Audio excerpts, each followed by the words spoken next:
Le Grand Matin Sud Radio.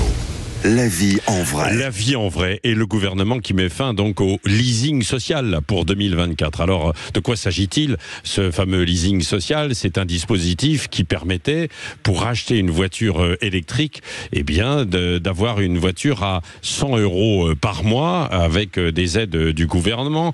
Nous sommes avec Christophe Dandois, qui est cofondateur de Leocare. Bonjour.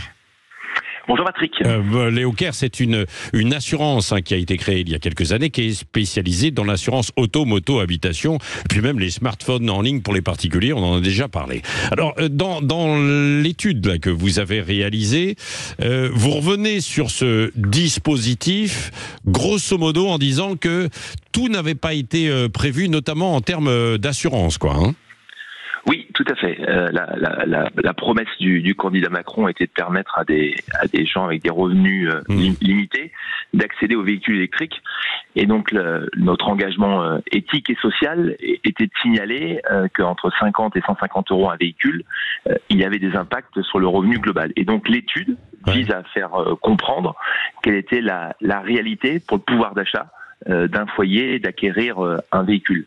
Et donc notre étude démontre que là où le gouvernement avait mis par exemple une e-Twingo à 50 €, le budget final pour un foyer français était plutôt autour de 86 € et on allait même jusqu'à 284 € lorsqu'on achetait une Mégane E-Tech et qu'on était assuré.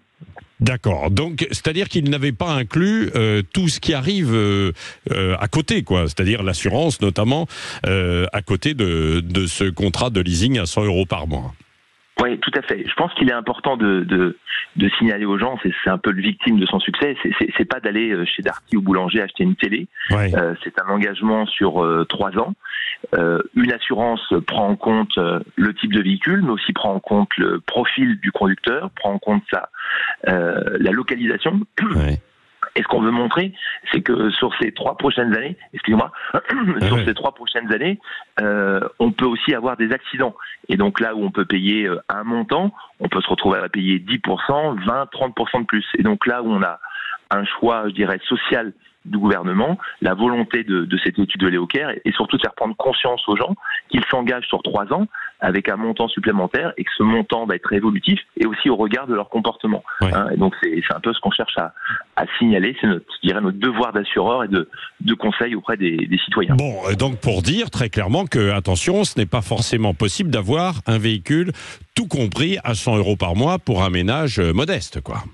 Oui, tout à fait. Ce qui avait été choisi par le gouvernement était de limiter à 15 000 € de revenus. Lorsque vous vous retrouvez facialement à rentrer chez un concessionnaire à 150 € et que, en fonction de votre âge, en fonction de votre bonus-malus, si vous habitez Marseille, si vous habitez Brest, et si vous choisissez une voiture qui semble en adéquation avec votre mode de vie, par exemple, on disait la Mégane E-Tech, eh bien, vous vous retrouvez plutôt à 250, 300 €. Et en fonction de ce qui va se passer, vous pouvez avoir un accident, on peut vous casser votre voiture, elle dort sur un parking, et au bout de 3 ans, c'est vous qui allez assumer aussi l'état de votre véhicule quand vous allez rendre le leasing.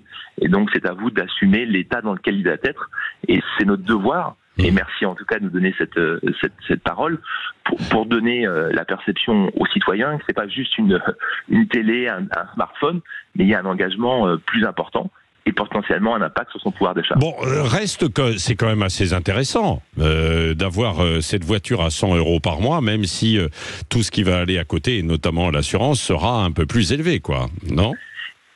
C'est clairement l'enjeu de cette mesure était de rendre entre guillemets plus populaire, plus accessible, le véhicule électrique.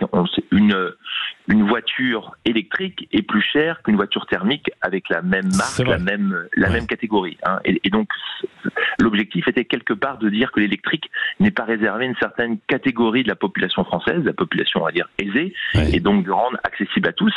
Et c'était aussi une volonté dans un contexte où le marché du véhicule électrique est en plein essor et dominé par le marché asiatique, enfin en tout cas les constructeurs asiatiques, cette volonté était aussi de rendre accessible aux véhicules européens et aux véhicules français. Et 50 000 commandes en moins de 2 mois montrent bien qu'il est victime de son succès. Maintenant, il faut faire les comptes et c'était en dehors de ce qui était sensiblement identifié par le gouvernement. Oui, complètement. Et vous avez raison d'insister, c'est seuls les véhicules construits en France ou en Europe sont éligibles évidemment à ce bonus, quoi. Et puis il y avait un quota prévu de 20 à 25 000 véhicules. On est à pas moins de 50 000 commandes et il y aurait déjà 90 000 demandes qui auraient été enregistrées. Donc le gouvernement a arrêté finalement et dit en fait maintenant qu'il faudra revenir en 2025. Vous avez déjà discuté, vous, avec des ménages, avec des Français qui ont commandé cette voiture et qui cherchent maintenant à s'assurer?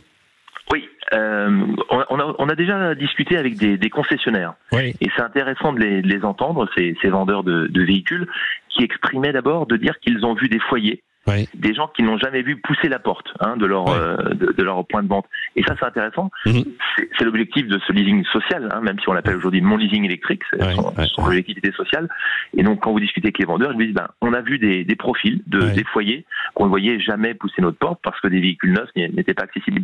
Donc, c'est à la fois positif parce que le côté social, je dirais, est atteint.